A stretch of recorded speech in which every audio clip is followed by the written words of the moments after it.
नमस्कार दोस्तों, smart study में आपका स्वागत है। जितने विद्यार्थी हैं वो जल्दी से जुड़ जाइए ताकि अपन है वो सेशन को स्टार्ट कर सकें। ठीक है, आज अपना जो 101 से लेके और 200 क्वेश्चनों का जो टेस्ट है वो अपन स्टार्ट कर रहे हैं। तो सभी विद्यार्थी हैं वो जल्दी से जुड़ जाइए, अपन है वो सेशन को स्टार्ट कर रहे हैं। ठीक है, चलिए पहला क्वेश्चन आपके सामने है, अणु शब्द किसने दिया था? बताइए भाई, अणु शब्द किसने दिया था? सबसे पहले यदि मैं बात करूं अणु की, तो अणु है वो पदार्थ की सूक्ष्मतम अवस्था होती है। अणु पदार्थ की सूक्ष्मतम अवस्था होती है जो स्वतंत्र अवस्था में पाई जाती है। स्वतंत्र अवस्था में पाई जाने वाली पदार्थ की सबसे छोटी से छोटी संरचना जो होती है वो अणु होती है। और यदि अपन परमाणु की बात करें तो परमाणु पदार्थ की सबसे छोटी संरचना होती है, लेकिन परमाणु है वो कभी स्वतंत्र अवस्था में नहीं पाया जाता है और परमाणु मिलकर है वो अणु का निर्माण करते हैं। तो आप जल्दी से बताइए अणु शब्द किसने दिया था? ठीक है, तो अपन कहते हैं अणु शब्द दिया था डेमोक्रेटिस ने। किसने दिया था? डेमोक्रेटिस ने दिया था। डाल्टन की यदि अपन बात करें तो डाल्टन ने दिया था परमाणु सिद्धांत। डाल्टन ने क्या दिया था? डाल्टन ने दिया था परमाणु सिद्धांत। आपसे एग्जाम में बहुत बार क्वेश्चन पूछा जाता है, परमाणु सिद्धांत है वो किसने दिया था? तो डाल्टन ने दिया था। न्यूलैंड की यदि अपन बात करें तो न्यूलैंड ने दिया था अष्टक नियम। अष्टक नियम है वो किसने दिया था? न्यूलैंड ने दिया था। और रदरफोर्ड की यदि अपन बात करें तो इसने दिया था नाभिकीय सिद्धांत। परमाणु का नाभिकीय सिद्धांत जो है वो किसने दिया था? रदरफोर्ड ने दिया था। ठीक है, चलिए अगले क्वेश्चन का आप जवाब दीजिए, न्यूलैंड का अष्टक सिद्धांत किस तत्व तक लागू होता है? सबसे इंपॉर्टेंट क्वेश्चन तो यहाँ पर यही बनता है कि अष्टक सिद्धांत है वो किसने दिया था? तो न्यूलैंड ने दिया था। ठीक है, अब आप ये बताइए कि किस तत्व तक लागू होता था। ये इंपॉर्टेंट क्वेश्चन है, बहुत बार एग्जाम के अंदर है वो पूछा जा चुका है। तो आप जल्दी से जवाब दीजिए, न्यूलैंड का जो अष्टक सिद्धांत है वो किस तत्व तक लागू होता था? सोडियम, सल्फर, कैल्शियम या पोटेशियम? दीजिए जवाब। न्यूलैंड का अष्टक सिद्धांत है वो किस तत्व तक लागू होता था? तो इसका सही जवाब हो जाएगा कैल्शियम। ठीक है, इसका सही जवाब क्या हो जाएगा? कैल्शियम हो जाएगा।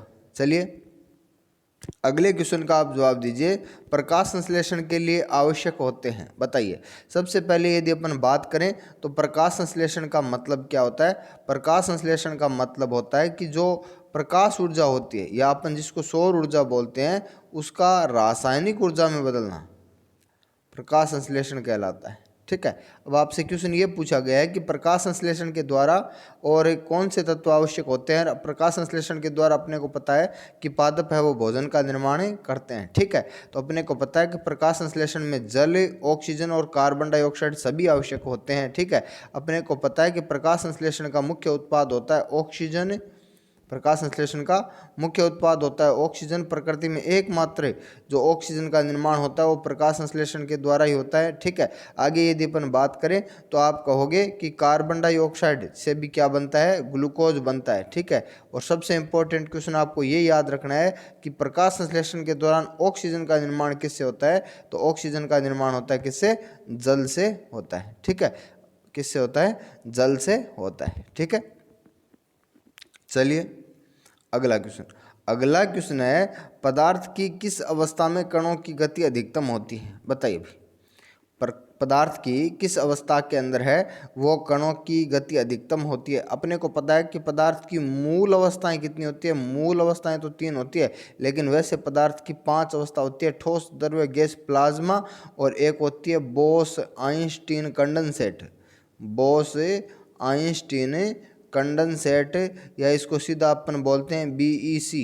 ठीक है, पदार्थ की चौथी अवस्था होती है प्लाज्मा और 5वीं अवस्था होती है बोस आइंस्टीन कंडेंसेट। लेकिन मूल अवस्थाएं होती है ठोस, द्रव्य, गैस, क्योंकि यही तीनों अवस्थाएं होती है वो आपस में बदल सकती है। कहने का मतलब ये है कि ठोस द्रव्य में बदल सकता है, द्रव्य गैस में बदल सकता है, गैस ठोस में बदल सकता है। इस प्रकार से ये अवस्थाएं आपस में बदल सकती है। अब आप मुझे ये बताइए कि पदार्थ की किस अवस्था में कणों की गति अधिकतम होती है? ठोस, द्रव्य, गैस या प्लाज्मा? ठीक है, तो इसका सही जवाब हो जाएगा प्लाज्मा। इसका सही जवाब क्या हो जाएगा? प्लाज्मा हो जाएगा। कई बार एग्जाम में सीधा क्वेश्चन पूछा जाता है कि पदार्थ की चौथी अवस्था कौन सी होती है? तो पदार्थ की चौथी अवस्था कौन सी होती है? प्लाज्मा होती है। ठीक है, चलिए अगले क्वेश्चन का आप जवाब दीजिए, मुंह की पीएच किस मान से कम होने पर दंत क्षय प्रारंभ हो जाता है? यानी दांतों का जो है वो क्षरण प्रारंभ हो जाता है। दांत है वो क्षयित हो जाना शुरू हो जाते हैं। मुंह की पीएच किस मान से कम होने पर दांतों का क्षय प्रारंभ हो जाता है? दीजिए जवाब। बहुत ही अच्छा क्वेश्चन है, एग्जाम के अंदर सीधा रिपीटेड क्वेश्चन है, ये बहुत बार रिपीटेड हुआ क्वेश्चन है, तो आप जल्दी से इसका जवाब दीजिए कि दांतों की पीएच किस मान से कम होने पर है वो दंत क्षय प्रारंभ हो जाता है। ठीक है, तो इसका सही जवाब हो जाएगा 5.5। अपने को पता है कि जल की पीएच यदि 5.6 से कम हो जाए तो अपन ऐसी वर्षा को बोलते हैं अम्लीय वर्षा, लेकिन मुंह की पीएच यदि 5.5 से कम हो जाए तो दंत क्षय प्रारंभ हो जाता है। ठीक है, चलिए अगले क्वेश्चन का आप जवाब दीजिए। किस वैज्ञानिक ने कार्बनिक विकास का सिद्धांत दिया था? बताइए, किस वैज्ञानिक ने कार्बनिक विकास का सिद्धांत दिया था? ठीक है, और उसी वैज्ञानिक ने एक किताब लिखी थी जिसका नाम है origin of species. Origin of species, यानी इसका हिंदी में यदि अपन बात करें तो इसका मतलब होता है जाति का उद्भव। स्पीसीज का मतलब होता है जाति। बताइए, ओरिजिन ऑफ स्पीसीज किताब किसने लिखी थी? और उसी किताब में दिया गया था कार्बनिक विकास का सिद्धांत है। ठीक है, तो यदि अपन बात करें तो इसका सही जवाब हो जाएगा चार्ल्स डार्विन, और इन्हीं ने दिया था किसका? प्राकृतिक वर्ण का सिद्धांत दिया था। प्राकृतिक वर्ण का सिद्धांत भी यदि आपसे पूछा जाए, नेचुरल सिलेक्शन है या प्राकृतिक वर्ण का सिद्धांत भी किसने दिया था? चार्ल्स डार्विन ने दिया था। ठीक है, चलिए अगला क्वेश्चन। अगला क्वेश्चन है सोल्डर नामक मिश्र धातु किन धातुओं से बनाई जाती है? बताइए भी, सोल्डर नामक जो मिश्र धातु है वो किन धातुओं से बनाई जाती है? लेड कॉपर, या लेड और टिन, लेड और जिंक, लेड और आयरन? दीजिए जवाब। देखिए, सोल्डर जो धातु है इसको अपने कई भाषा में, आम भाषा में इसको टांका भी बोलते हैं और कई भाषा में इसको रांगा भी बोलते हैं। ठीक है, तो यदि अपन बात करें तो सोल्डर जो होती है उसका उपयोग है वो तारों को जोड़ने में किया जाता है। तारों को जोड़ने में किया जाता है इसका उपयोग, और ये जो है वो बनती है किससे? लेड और टिन से। किससे बनती है? लेड और टिन से बनती है। ठीक है, चलिए अगले क्वेश्चन का आप जवाब दीजिए। अमोनिया में नाइट्रोजन की संयोजकता कितनी होती है? दीजिए जवाब। अमोनिया में नाइट्रोजन की संयोजकता कितनी होती है? अमोनिया की यदि अपन बात करें तो अमोनिया का फॉर्मूला होता है NH3। तो आप कहोगे अमोनिया के अंदर नाइट्रोजन की संयोजकता कितनी होती है? यदि अपन बात करें तो नाइट्रोजन के बाह्यतम कोश के अंदर है वो कितने? 5 इलेक्ट्रॉन होते हैं। ठीक है, और अपने को पता है किसी भी परमाणु को संयोजकता पूरी करने के लिए और 8 इलेक्ट्रॉन होना जरूरी है। कितने? 8 इलेक्ट्रॉन होना जरूरी है। तो 5 यदि इसमें पहले से हैं और आवश्यक कितनी है? 3 है, तो वो इलेक्ट्रॉन जो जिनकी आवश्यकता होती है या जिनसे साझेदारी होती है वही इलेक्ट्रॉन क्या कहलाते हैं?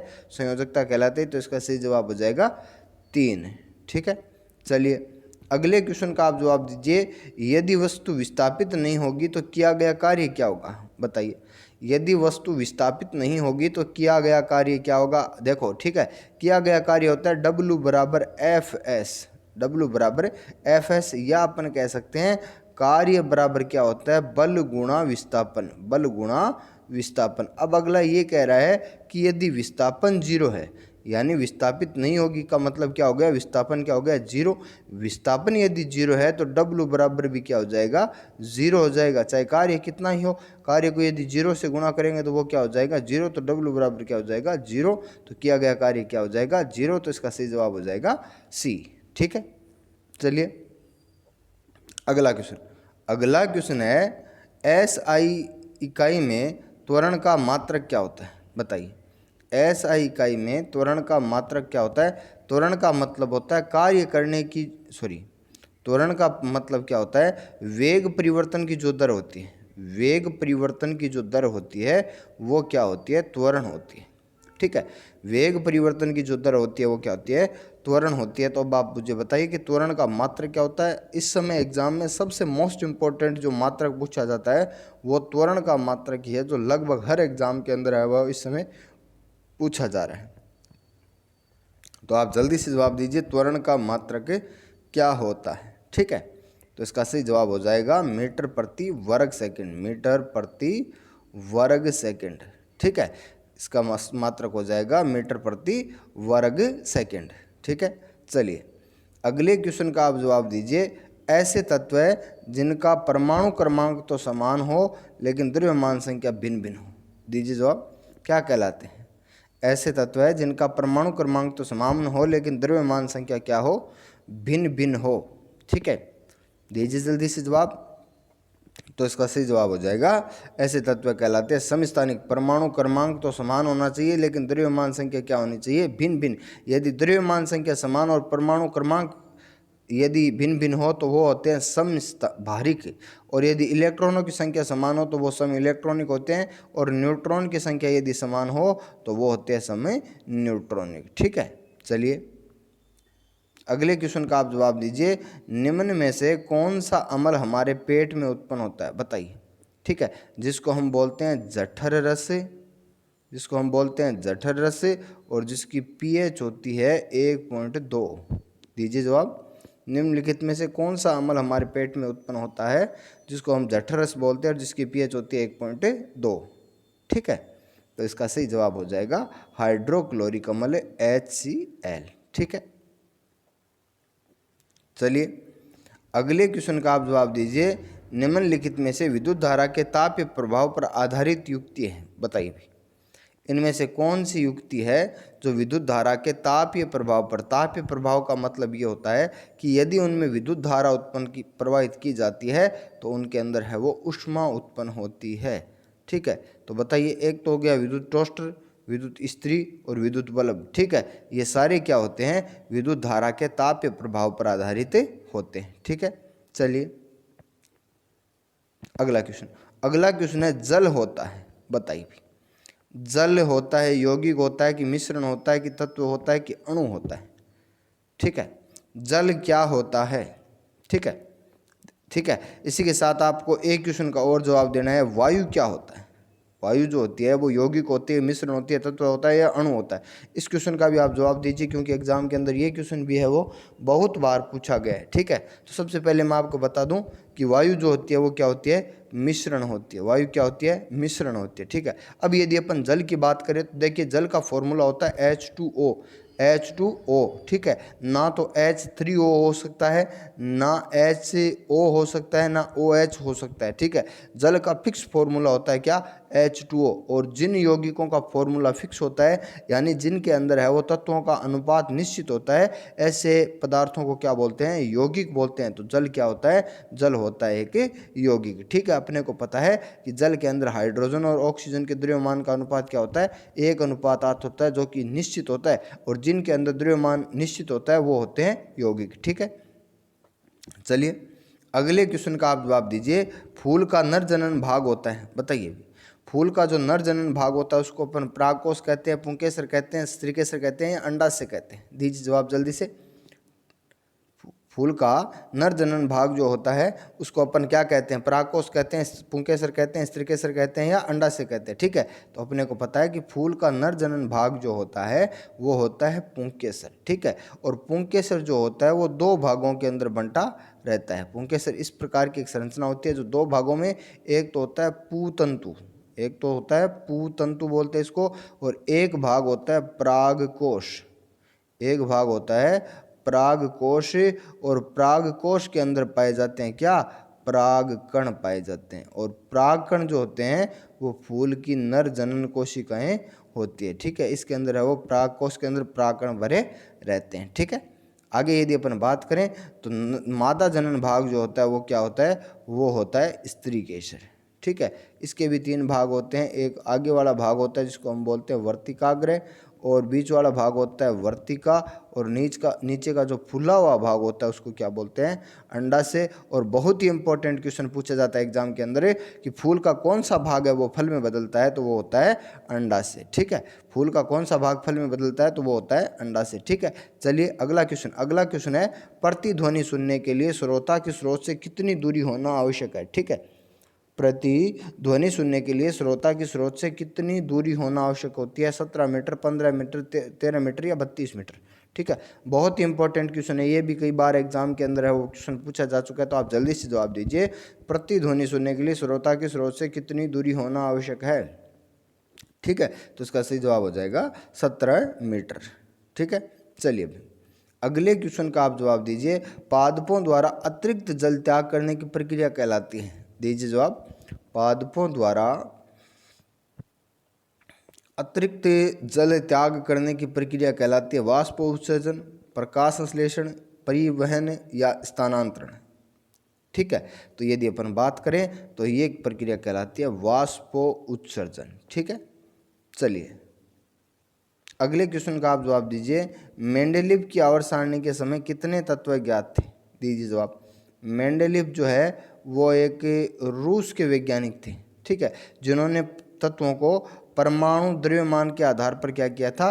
व्यवस्थित किया था। ठीक है, अब आप मुझे ये बताइए कि मेंडेलीव की जब आवर्त सारणी की खोज हुई थी उस समय कितने तत्व ज्ञात थे? हमने पढ़ा कि न्यूलैंड के समय है वो कितने तत्व ज्ञात थे? 56 तत्व ज्ञात थे। न्यूलैंड के समय कितने तत्व ज्ञात थे? 56 तत्व ज्ञात थे। और न्यूलैंड के जो सिद्धांत है वो कहाँ तक लागू होता था? कैल्शियम तक लागू होता था। ठीक है, अब आप मुझे ये बताइए कि मेंडेलीव की आवर्त सारणी के समय कितने तत्व ज्ञात थे? तो इसका सही जवाब हो जाएगा 63 तत्व ज्ञात थे। ये क्वेश्चन भी एग्जाम में है वो बहुत बार पूछा जा सका है, तो आप इसको भी है वो ढंग से याद कर लें। ठीक है, चलिए अगला क्वेश्चन बताइए आप मुझे कि पृथ्वी की उत्पत्ति के समय किन पदार्थों का मिश्रण उपस्थित था? दीजिए जवाब। बहुत ही अच्छा क्वेश्चन है, कई बार एग्जाम में आ चुका है। पृथ्वी की उत्पत्ति के समय किन पदार्थों का मिश्रण उपस्थित था? ठीक है, इसमें से आपको एक भी क्वेश्चन के बारे में ये सोचने की जरूरत नहीं है कि ये क्वेश्चन एग्जाम में आया नहीं है या अलग टाइप का है। सारे के सारे ऐसे क्वेश्चन है जो एग्जाम के अंदर आए हुए हैं क्वेश्चन है। ठीक है, तो आप जल्दी से बताइए पृथ्वी की उत्पत्ति के समय किन पदार्थों का मिश्रण? तो आपको याद रखना है कि पृथ्वी की उपस्थिति के समय हाइड्रोजन, अमोनिया, मीथेन और कार्बन डाइऑक्साइड जो है वो उपस्थिति थी। आपसे एग्जाम में कई बार पूछा गया है क्या पृथ्वी की उत्पत्ति के समय ऑक्सीजन जो है वो उपस्थित थी? तो इसका सही जवाब हो जाएगा पृथ्वी की उत्पत्ति के समय ऑक्सीजन उपस्थित नहीं थी। ठीक है, कार्बन डाई उपस्थित थी, अमोनिया, मीथेन और हाइड्रोजन भी उपस्थित था। ठीक है, आपसे ये भी क्वेश्चन पूछा जा सकता है क्या नाइट्रोजन उपस्थित थी? नहीं, नाइट्रोजन भी उपस्थित नहीं थी। ठीक है, चलिए अगला क्वेश्चन है लिटमस किससे प्राप्त होता है? लिटमस है वो किससे प्राप्त होता है? अपने को पता है, कई बार मैं आपको बता भी चुका हूं कि लिटमस जो होता है वो क्या होता है कि प्राकृतिक सूचक होता है। लिटमस क्या होता है कि प्राकृतिक सूचक होता है। ठीक है, और लिटमस एक प्राकृतिक सूचक जो होता है उसकी यदि अपन बात करें तो आप ये कहोगे कि लिटमस जो है, ठीक है, वो प्राप्त होता है किससे? लाइकेन से प्राप्त होता है। लाइकेन की यदि अपन बात करें तो लाइकेन को हम हिंदी में बोलते हैं सेवाक। सेवाक, ठीक है, और सेवाक का मतलब ये हो गया कि लाइकेन जो है वो बना हुआ है किससे? सेवाल प्लस कवक से। आपको ये भी क्वेश्चन एग्जाम में याद रखना है, लाइकेन बना होता है सेवाल और कवक से। ठीक है, चलिए अगला क्वेश्चन। अगला क्वेश्चन है किसी वस्तु का वेग घटने पर त्वरण पर क्या प्रभाव पड़ता है? ठीक है, किसी वस्तु का वेग घटने पर त्वरण पर क्या प्रभाव पड़ता है? ठीक है, दीजिए जल्दी से जवाब। ठीक है, अपने को पता है कि यदि त्वरण बढ़ता है, वेग परिवर्तन की दर बढ़ती है तभी तो वेग बढ़ेगा, और वेग परिवर्तन की दर घटती है तब वेग घटेगा, तो इसका सही जवाब हो जाएगा घटता है। ठीक है, चलिए अगले क्वेश्चन का आप जवाब दीजिए। अगले क्वेश्चन का आप जवाब दीजिए तत्वों के वर्गीकरण का अष्टक नियम किसने दिया था? तत्वों के वर्गीकरण का अष्टक नियम है वो किसने दिया था? ये क्वेश्चन तो अपने 2-3 बार आ चुका है, 2-3 बार आज की क्लास में मैं आपको बता चुका हूँ, तो आप जल्दी से इसका जवाब दीजिए अष्टक नियम किसने दिया था? ठीक है, अपने को पता है त्रिक सिद्धांत जो है ना, त्रिक सिद्धांत वो दिया था किसने? डोबेराइनर ने दिया था। तत्वों के वर्गीकरण का त्रिक सिद्धांत किसने दिया था? डोबेराइनर ने। अष्टक नियम है वो किसने दिया था? न्यूलैंड ने दिया था। अष्टक नियम किसने दिया था? न्यूलैंड ने। तत्वों को परमाणु द्रव्यमान के आधार पर व्यवस्थित किसने किया था? मेंडेलीव ने। और हेनरी मोजले ने जो है वो परमाणु क्रमांक के आधार पर व्यवस्थित किया था। तो अष्टक नियम का सही जवाब हो जाएगा न्यूलैंड। ठीक है, चलिए अगले क्वेश्चन का आप जवाब दीजिए गंडमाला या गोइटर रोग किसकी कमी से होता है? दीजिए जवाब। गंडमाला या गोइटर जो रोग होता है वो किसकी कमी से होता है? ठीक है, तो ये तो सीधा सा क्वेश्चन है, सीधा सा इसका जवाब है आयोडीन की कमी से ये रोग होता है। ठीक है, चलिए अगले क्वेश्चन का आप जवाब दीजिए पंच जगत प्रणाली किसने दी थी?